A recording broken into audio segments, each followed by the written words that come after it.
Good morning or good afternoon, everyone. This is Rizwan Siddiqui, the Education US Advisor at the EMK Center. Welcome to this very important session of the importance of research skill for US university admission. Um, Education USA is a global network of the US State Department. We have in centers at 430 centers at 170 countries across the globe. And we have the network of the US University Admission Officials. We are connected to the US alumni, and today this session is going to be conducted by two US university alumni. So I will pass the floor to Mr. Ruhul Amin, who is my colleague at the EMK Center. And we have some other Education US advisors at from Pakistan and Sri Lanka as well. So to Mr. Ruhul Amin. So hello everyone, greetings from Education USA Bangladesh and Sri Lanka and Pakistan. It's really nice to have all of you here, and we are so happy to arrange this session combining Sri Lanka, Bangladesh and Pakistan. So now I'd like to introduce our speaker from Bangladesh, Mr. Juwel Rana. He is also a alumni from Erasmus Mundus Scholarship, and he's also alumni from US University. So now I'd like to hand over the floor to Mashal Naim Khan from Pakistan. Mashal. I'll do the intro for our next speaker. We are also joined by the speaker from Pakistan, Dr. Aneel Salman, who is a Fulbright alumnus, assistant professor, Department of Economics at ComStats University, Islamabad, Pakistan. He completed his PhD in economics from Rensselaer Polytechnic Institute, Troy, New York. And thank you, Dr. Aneel, for joining us today. And we have our advisor from Sri Lanka. Natasha, can you say hi to us? Hi, everyone. Welcome to the session. Okay, so we can start now. So, Mr. Juwel, the floor is yours. Hello, everyone. So it comes to good afternoon, a very good afternoon. I'm Juwel Rana from Bangladesh, and we have another speaker from Pakistan, Dr. Aneel Salman. He's an assistant professor at Department of Economics at ComStats University, Islamabad. So today we'll be talking about the importance of research skill for US university admission. I think I'll start finally.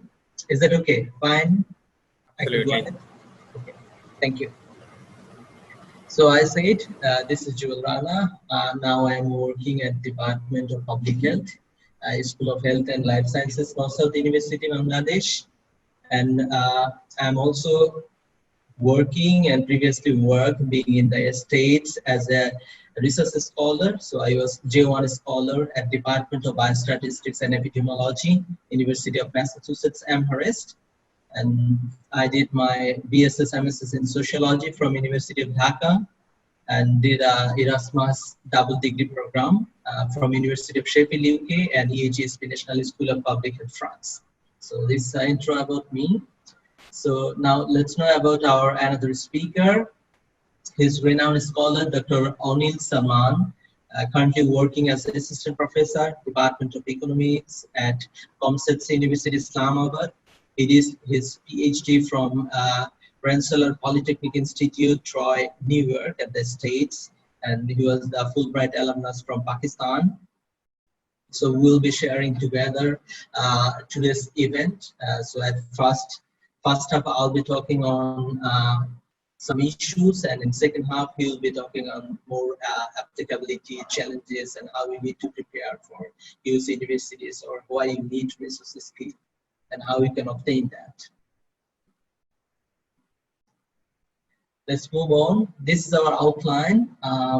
At first, we'll be talking on reasons for requiring research by US university, personal qualities of a researcher, and what are the basic guidelines to know whether a research study is reliable or not.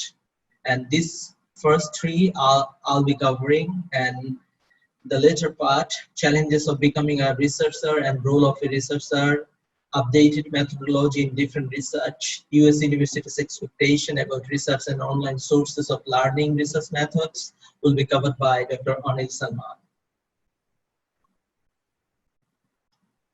Move on. Here is a bit basic requirements. So what is the basic requirements by US universities for your application? They will be asking for a personal statement. To some contexts, it's a research statement also, and sometimes it's a blending of research statement and personal statement. You need a certain CGPA, standardized test scores like GRE, GMAT, and ALTS, TOEFL, that's language test. That's also content of test score you need, and research or work experiences. So maybe we'll be focusing more on this part in today's session. Okay. Now move on about the research.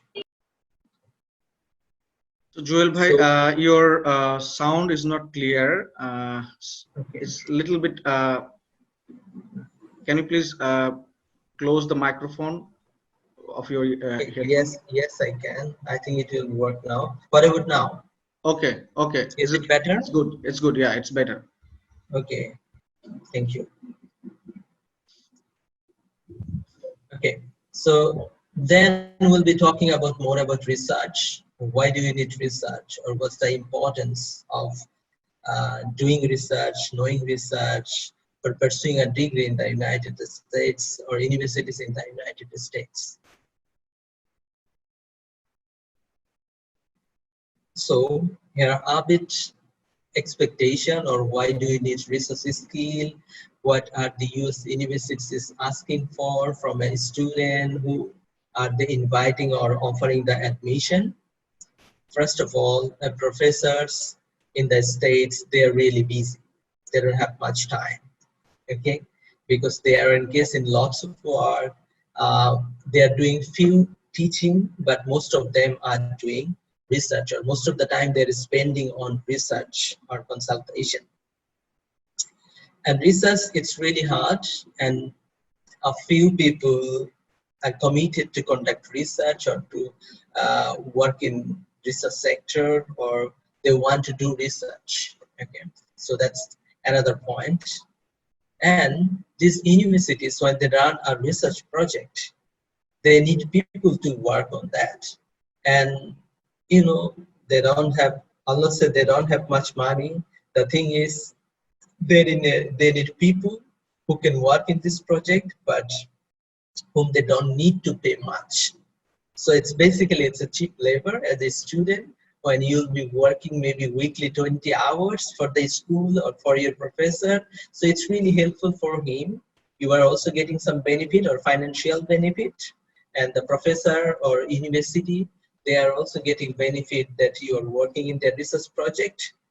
It's a complementary kind of, you're getting both practical training with them. Universities are also getting benefit. So it's give and take, and really a perfect balance between give and take, okay?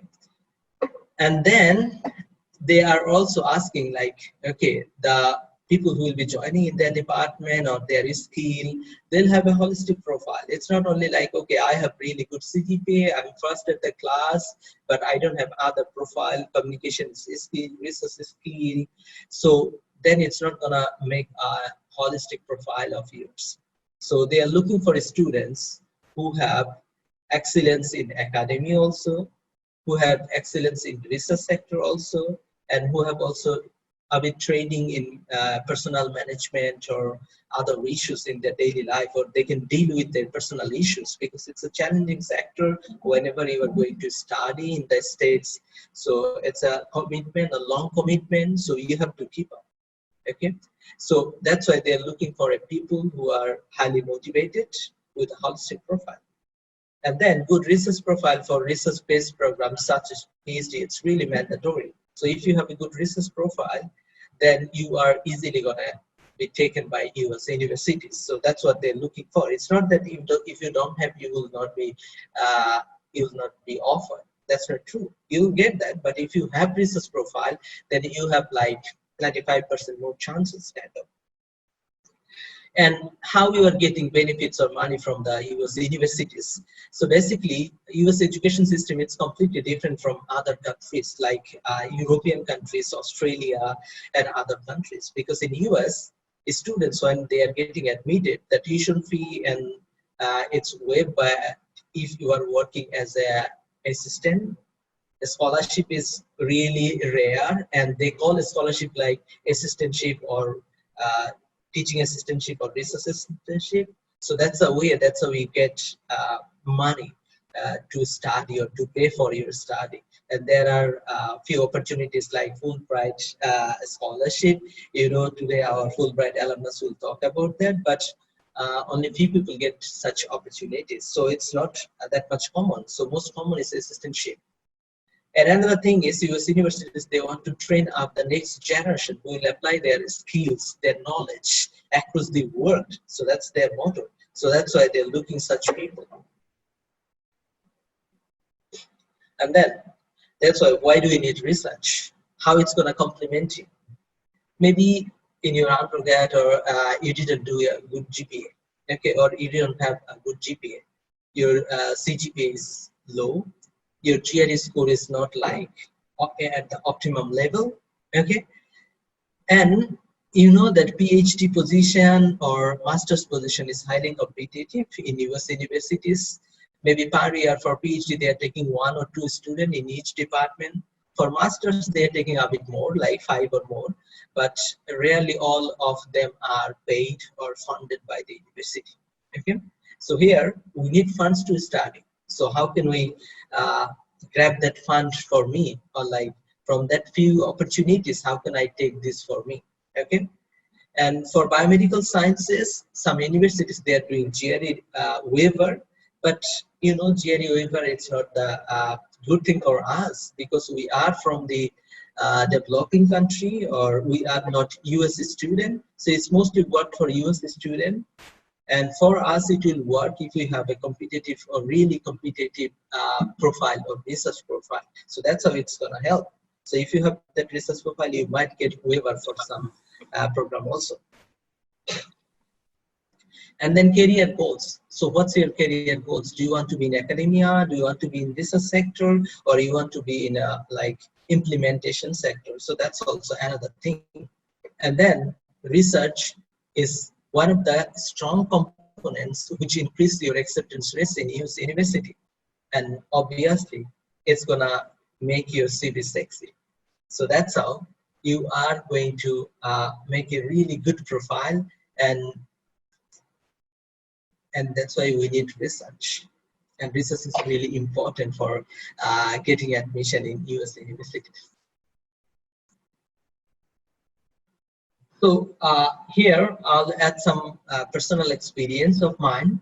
So it's just for sharing. I've been doing research when I was in undergrad even. So how I'm doing research, I work as a volunteer in some research project. I work as a research assistant for some PhD projects. So that's how I gained some experiences. After doing my master's, I published like 2 or 3 papers in 1 in national and 2 in international journal. And later on, when I applied for my master's, because I was thinking to do another master's and want to shape my career from sociology to public health. So when I applied for in Canadian University at first, so out of 6, I got admission or funded admission in 5 universities. And I applied also Erasmus as well. And in 3 programs in Erasmus, you can apply at a time. So I got admitted in 2 programs. So then I analyzed why it was that so, and why I'm getting like acceptance in most of the program. Then I found, firstly, like they usually don't expect that you will have, in that early stage, you will have some research publication. So they saw in my CV, I have research experience, I have some publication. Publication is the proof that you know research, or you have research experience, you have quality, you can work. So publication is the proof. If you can do that, that's really great. So at least if you cannot do that, at least work with some projects or work with in some research projects. So that's gonna improve or like enhance your CV also. Okay, and that's how you can increase your acceptance rate. So move on. Challenges. So then what are the challenges we are facing? First of all, we are not committed with research or academic writing. And in universities in the East, we are not practically trained about doing or conducting research as well as improving our academic writing style. So that's one of the limitations or challenges we have. Personally, we want to get the best thing, but we are not passionate to get that, and maybe we are not passionate like what we need to do to get that position. So that's another challenge. We don't have a mediator in research. We call like mediator that influence a lot to cause something. And here mediator is the mentor, your mentor.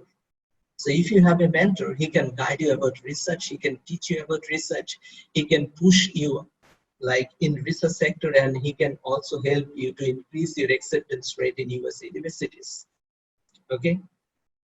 And then another thing is we don't have research mates. We have classmates, we have roommates, okay? We have mates for doing party, but we don't have research mates. You have to build a research mate, okay? And another thing is we are not up to date with research. We are not up to date with the sector. So that's how we are considered as a backdated candidate. We don't have good self-learning capability. So that's one of the challenges. Attacked by predators, I usually say, who are the predators? Predators who are gonna influence you in a bad way. What do you need to do? They are not guiding you perfectly in that way. So they are the predators. Or maybe some people, they'll exploit you, showing that they're gonna help you to do that. They're gonna mentoring you for long lasting or for doing this, for achieving this, but finally they are not doing. So try to select the good people.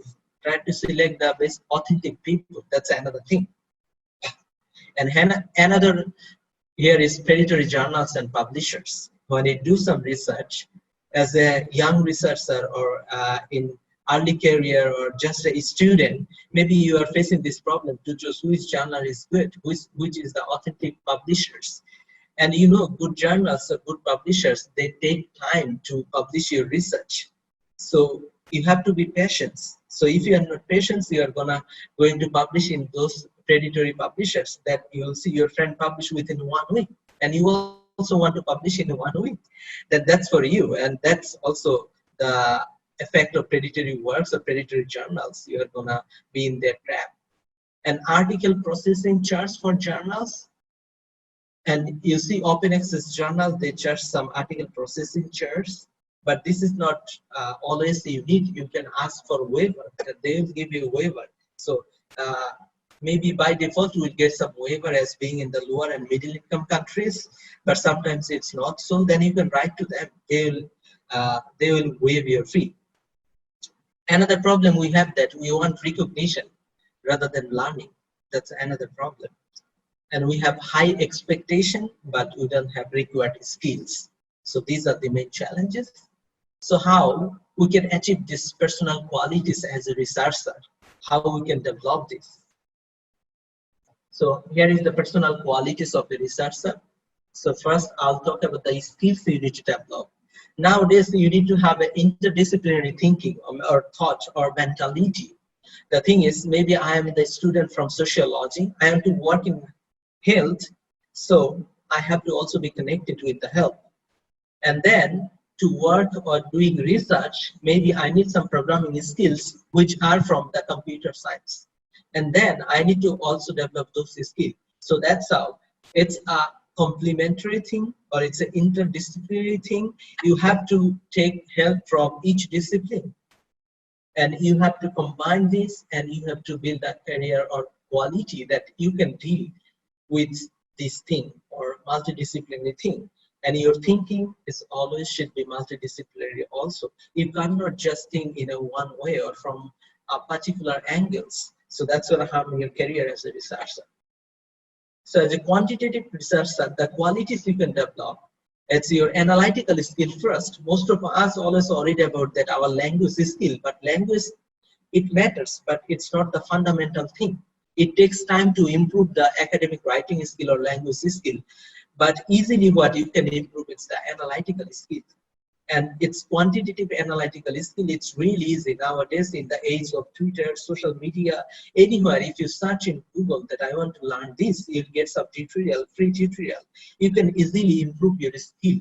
You can easily improve your quality as a researcher in quantitative sector. Okay, there are lots of novel and innovative statistical methods which are complemented with computer sciences or technologies, information and communication technologies. So if you have some ideas, or if you are from a computer science background, you see it's competitive in computer science area, you can shift to a biomedical engineering. You can apply your computer science skill in there, and you can develop a really a bright career also. So that's how you can combine, and that's also multidisciplinary thing. Machine learning, artificial intelligence, we know that this is the world in this COVID situation also. You see how they are helping in contact tracing and other resources. And maybe that's going to be future also in research, because it's more effective, it's going to help us a lot. And then programming skills.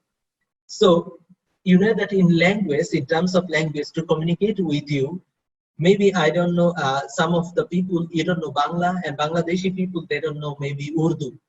And now, what is the medium of communication? We are using English as a medium of communication. So this is an international medium. It's same like for doing research or developing your skills. Researcher has a common language. So those are maybe programming language, or it could be Stata, it could be SAS, it could be R, or other languages. So there is a common language, English, by which I'm communicating with you. So in research, there are also some common language, and you need to know more than one. See, Bengali as my mother tongue, I know Bengali, as well as I have to know the English to communicate with you. Otherwise, I cannot communicate now or in this situation. So this is the thing. You have to have more than one language. As a researcher, that's programming language. Okay. And then for qualitative researcher, there is a huge development also nowadays. You can do text mining, so you can use the social media status for your research or other thing. So you can use this. And there are also other scientific development. It's called scientific review, meta-analysis. This is pulling a real studies and making evidence based on the evidences. So you can also apply machine learning and artificial intelligence now. I have it from Pakistan. So her name is Razia Aliani. We studied together in UK and in France. So she was from Aga Khan maybe. And she did this systematic review and meta-analysis in her dissertation. And he used how machine learning and artificial intelligence can help us to do a quick and more comprehensive systematic review and meta-analysis. So see, we didn't know that skill earlier, but being there, we learned that, and by ourselves, we learned that. So that's a new, and now with that, he's working in Cochrane, Pakistan, Cochrane, France, in collaboration with. So that's how you can also do a study. You can also improve your skill. You can also ensure your place in US universities. So these are the basic also research qualities you need to achieve, and you need to also learn application of programming languages in research. So in details, it will be talked by Dr. Aneel. You have already know that. I'm just touching this point that as a researcher, what personal qualities you need to improve in terms of research qualities. And then we'll be moving the next one, other personal qualities, what you need to have. So most of the people among us, they want to be clever. Please don't be clever. As a researcher, you didn't need to be clever. Okay, and you don't need to try people to persuade. Okay, you don't need to try people to convince. Okay, so don't be clever and persuasive. You should be honest in your words as well as in your research. Otherwise, in long run, you'll be a predatory researcher also, and your research will lose the authenticity. And another personal quality, you need to have integrity. You have to have this integrity, research integrity. You have to follow each step properly. You have to follow each guideline properly. That's how you can become a good researcher also. Consistency, learning consistency, conducting research consistency, everything you have to have. Slow and steady. You don't need to be harsh, okay? Or you don't need to be in hurry. You have to be slow and steady, and you have to learn step by step.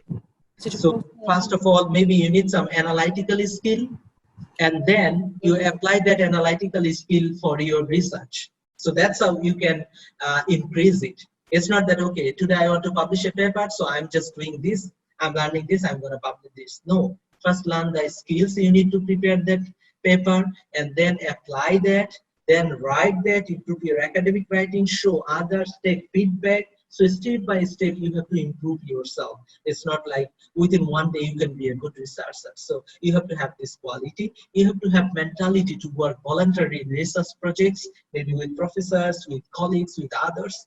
You have to have the collaborative mentality, like you have to build a collaboration with other people. Research is a teamwork. It's not a work for a single person. And another thing is you have to have the ability to work in a group and acknowledge others. So in research, this is really important. Even your friends, he read your paper and gave a comment on it. So you should acknowledge in the acknowledge part that this friend commented and gave this suggestion. So that's how you need to be really acknowledge other people. So in research, we do a lot. And for we can also, in terms of contribution, we can also give the authorship to other people. So that's how we acknowledge in research. You have to have that ability to work in group and acknowledge other people for their contribution. Enhancing qualities of a researcher, how you can do, learn by yourself, and Dr. Aneel will talk, how can you learn this time. You have to find a mentor, and you sometimes you could be the mentee. You have to volunteer in a research and develop research collaboration. You can read titles regularly, research articles, develop contents of the preferred journal. You can participate, present seminars, symposium, and conferences. You can develop your profile in social media or like research social media. You can say ORCID, ResearchGate, and other places, Google Scholar. You can take some training, research training. And you can take some help from other technology. Grammarly, it can help with grammar things. PubShare, you can get how much paper is your manuscript to publish. You can also take English editing servicing from other organizations. And here, that's how you can build up yourself as a prospective researcher to whom, like, or to those people US universities are looking for. So that's how we can build and prepare you as a prospective researcher or student. You have to have analytical skills, analytical tools like Python or whatever, laboratory skills if you are doing laboratory research, analytical and academic writing, methodological knowledge, which will be covered by Dr. Aneel also in details, self-learning capability, communications skill, and publish or perish. Without publication, there is no proof that you know something, okay? And you can start with the preprint server. Like now, you don't need to prepare a publishing journal initially. You can publish in the preprint server. You will get some comment because journal takes some more time to publish it. So start with the preprint server and go and hike your price as a prospective researcher and deal with US universities that you are prepared, you are the best candidate for them, and they should take you as their student. And this is the thing we will be talking, and I talk. This, you see the stop sign. Everywhere you will see research said that, whatever Rahul already said to me. So first of all, you need to know what is the research and who are reporting. Is it journal? Because most of the journalists, they don't have training how to report a scientific research in a newspaper. Okay, so particularly in developing countries, we don't have that. So first, see what is the title of the journal, which journal has published that, what sort of data and method they have used in their publication, what is the publisher, okay? Because most of the time, predatory journals, they publish like without doing any review, proper scientific review, and then that's not the truth. Whatever they are giving, there is no scientific relevance with that, and which is really tough to recognize sometimes for young researchers. But what you can do, you can search. And another thing is for publishing research, you see how much article processing charge they are charging. If it's really low, then you have to like suspect that that journal is not good, because which journal is authentic? If they are open access, they charge high. Maybe it's more than 1,000 or like 2,000 USD or like pound. So think about that also. And how much time that journal take to process an article from submission to publish? Is it 1 month or 1 week? Based on that, you can also identify whether this is a predatory journal or this is a reliable journal or not reliable journal. Okay.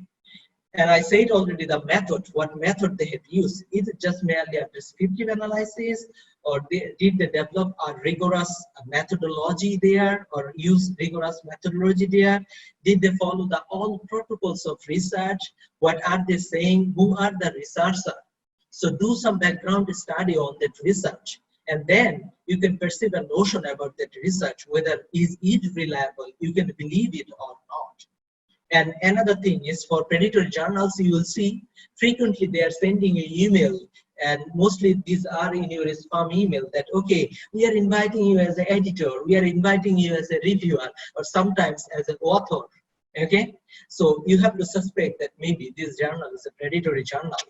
Okay, and then you search for a review on that journal, and such as you can search a predatory list, which journal are predatory journal. There are some lists. So you can start with that, and that's how you can verify or find out which journal is reliable and is this research reliable.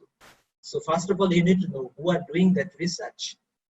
Did they apply all rigorous methods and data? And in title even you can see whether this title is inclusive or not. Okay, and for the journal name, you see some journal is everything, like Journal of Technology, Social Science, Machine Learning, and Business Analytics. So if you see such name of the journal, you have to suspect that obviously that's the predatory journal. You cannot believe in that. And whatever report they are producing, that's not true. And for sharing research in the social media, please share the authentic research from authentic journals, from authentic publishers. So always believe if a research is conducted by a university, a research institute, a renowned institute also, or so this could be the indicator. Whenever you are believing a research, you have to think, okay, from which university it's published? Is it published by an institute? Is it published by a university? Then you can rely. For example, if you are publishing a journal of a maybe Bangladeshi university or private university, which doesn't have a Scopus index, doesn't have much impact factor, this is really thousands times better than publishing in a predatory journal. Like I know a journal name is called IJSRT or something like that. So this is a predatory journal. People are publishing there within 1 week or within 1 month. So that's not worthy. So if you are publishing in your local journal in your country, that's more worthy than publishing in a predatory journal. So always try to see or judge a research whenever you are seeing. So by this way, you can identify whether your research is reliable, whether the journal is reliable where you want to publish. And that's how you can improve your skill, or you can improve your quality, personal quality, research quality, being a researcher, and increase your prospects, or increase your prospects to be in the US university and to whom like they are looking for. Okay, and that's how we can get the acceptance. Thank you so much. Research Quest with Juwel and Patricia.